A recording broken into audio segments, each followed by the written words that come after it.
মার্কিন president Donald ট্রাম্পকে শান্তিতে নোবেল পুরস্কারের জন্য মনোনীত করবেন জাপানের নতুন প্রধানমন্ত্রী সানা তাকাইচি। গাজা ও কম্বোডিয়ায় শান্তি চুক্তির জন্য তিনি এই পদক্ষেপ নেবেন বলে জানিয়েছেন। সোমবার এই দুই নেতার বৈঠকে আগেই জানানো হয়, তাকাইচি যুক্তরাষ্ট্রের প্রেসিডেন্ট ট্রাম্পকে নোবেল শান্তি পুরস্কারের জন্য মনোনীত করার প্রস্তুতি নিচ্ছেন। এ বিষয়ে ট্রাম্পকে আনুষ্ঠানিকভাবে অবহিত করার ব্যবস্থাও করেছেন।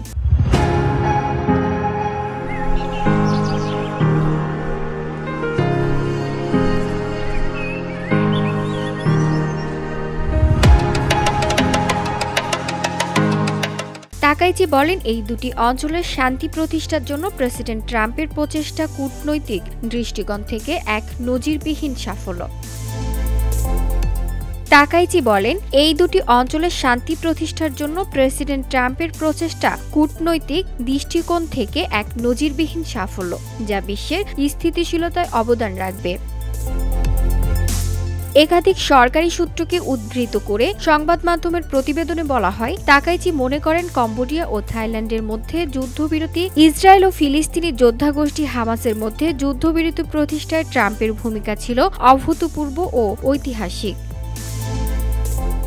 VOD Bangla news desk.